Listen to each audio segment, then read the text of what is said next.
Everywhere you look, you hear people saying that prices are coming down. Are they really in the Austin area? This is the video for you. Jeremy Knight, the Night Group, your favorite Austin realtor. This is something that I'm starting to see pop up all over YouTube, talking about price drops, talking about in the comment sections, people are asking about price drops, and on Real Migos, people are asking about price drops. So let's look at Austin and look at the numbers to see if prices are dropping. Do what you do best. Drop a comment below. I want to hear from you. Are you searching around and seeing prices drop? What are you seeing in the market? Does it line up with what we're going to show you in today's video? We'll find out.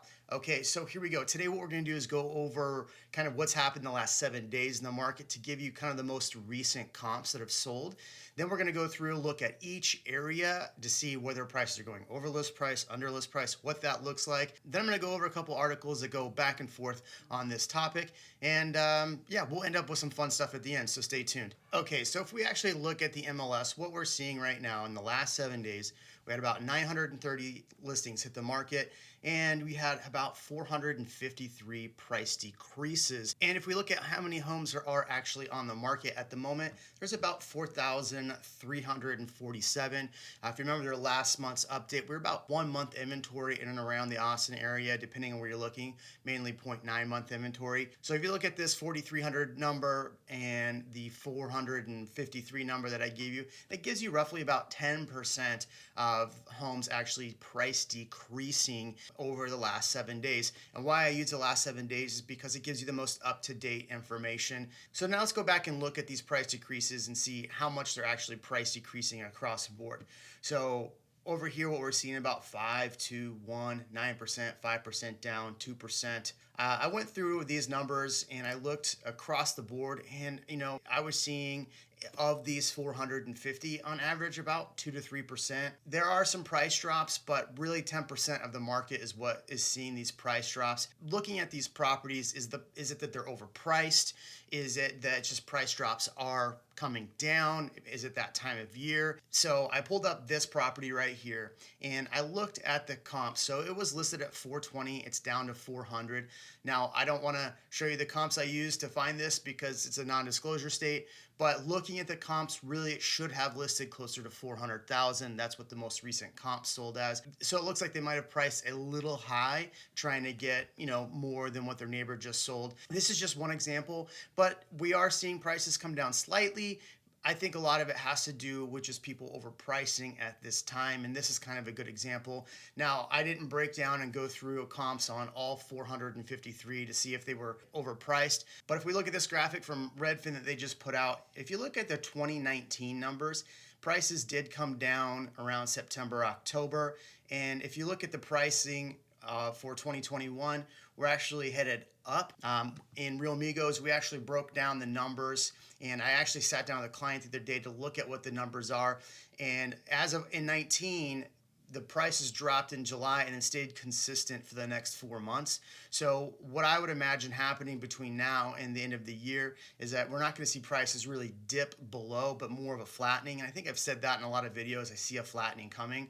So if you look at the 2019 numbers from pretty much July through the end of the year, really August through the end of the year, they stayed flat pretty much that whole time. I think that's what we're going to see again going forward. But I did find this article, and it did say that Austin ranks number 2 in the most overvalued housing markets in the US. Now, I went through this and I tried to find the data. It was done by Florida Atlantic University. So I went to their website to figure out how they came up with the methodology. And basically, they just said they use Zillow Home Value Index. I don't trust Zillow for the most part because Texas is a non-disclosure state. So it's kind of hard for Zillow to pull accurate data sometimes. Don't trust Zillow fully if you're using that as a search medium. But what this is saying is that Austin is 50% higher than what they really should be. So if you look at the price increase of July, which was 37% higher than July of the year before, if we look at the national average was about 17.8% higher month over month for July as well. And so if you look at those numbers, that really is about 50% higher than the national average. Austin going up 37%, the national average about 18%. So if that's how they pulled their information or their data, I'm not saying that we're not overvalued, but by 50% seems pretty high. And I'd love to actually look at the data behind this study, but they didn't really give the data. They also said that Dallas is 32%. San Antonio is 20.9%, and Houston is 17.9% overvalued. But then you go look at this article by WalletHub put out around the same time. It says that in 2021, best real estate markets, and Austin is number 2. Now, it does say that affordability index were 56 compared to most of the markets, which, I mean, that kind of is on course with what we've seen. But if we go down and actually look at their methodology for this, they actually give out their methodology and how they pulled the indexes for this and where they got the information. So really the point of this video, more than just telling you how prices are coming down or up, is just to help you if you are going to be buying in the next few months, kind of understand what the market is going through. That way you can formulate an offer and make sure you're getting a home without really, hopefully without overpaying. Here's the closed comps for Austin in the last 7 days. We're looking at about 103% list price. So things are still selling over list price. The lowest sale was 80% of value, but for the most part, the average is still 103%. So let's go to the next, which is not Austin, just in general, did everything but Austin. Still about 102% on average. Median was just at list price. The lowest sale was actually 64% of list value. I wonder if I'll have to go through and look at that one and see if I can find it. Kyle's about 105%, so 5% over list price, and that's pretty standard for their average and their median. The max was 120% list price. So Kyle's one of those areas that's growing rapidly. So if you are buying a Kyle, expect to go over list price. Now, I did look through the data on Kyle, and there was only one home that sold under list price, and it sold for about $100,000 less. But that's it. Out of 39 sales, only one sold under list price. So seeing these numbers makes sense to me. Let's keep going. Let's look at Buda. Buda is about 104 with a median of 101. And the lowest was 94%. So still really strong in Buda. You're seeing prices over list price still. So next we have Round Rock. Round Rock is about 103. Man, their median's really getting up there, about 506,000 off of the numbers I used the last 7 days. And the median's still 495 with 101%. So yeah, still over list price for the most part. I went through the data there, and there was a couple that went below list price, but not that many. This information is for Pflugerville.